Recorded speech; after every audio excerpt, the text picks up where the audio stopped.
मैं हूँ अरीबा। उस रात मैं और मेरी दोस्त नूर एक वाइट सीमेंट के ब्रिज पर चल रहे थे। हवा हल्की सी तेज थी और सामने एक अजीब सी आबादी नजर आ रही थी, पूरी की पूरी टेंट से कवर्ड, जैसे किसी ने एक टेम्पररी सी दुनिया बसा दी हो। ब्रिज के पास ही एक वीक सा डायनासोर पड़ा हुआ था, भूखा, इंजर्ड।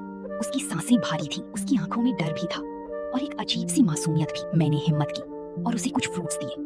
वो धीरे धीरे खाने लगा, जैसे हर बाइट उसे जिंदा रख रही हो। फिर हम उस टेंट वाली आबादी के अंदर चले गए। अंदर का माहौल बहुत स्ट्रेंज था।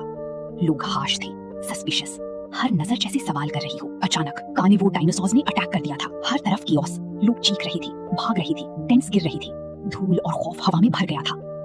हमने किसी तरह वहां से निकलकर ब्रिज की दूसरी साइड तक अपनी जान बचाई। सब कुछ थोड़ा काम हुआ ही था कि मुझे लगा कोई मुझे बुला रहा है। मैंने पीछे देखा, वही डायनासोर रूप्स में बंधा हुआ था। उसकी नजर सीधा मुझ पर थी, लेकिन मैंने उसकी रूप्स काट दी। वो हमें अपनी बैक पर बिठाकर वहां से दूर ले गया। एंड में हम दोनों ब्रिज पर बैठे थे। सब कुछ काम था, आसमान सितारों से भरा हुआ और दिल में एक अजीब सा सुकून।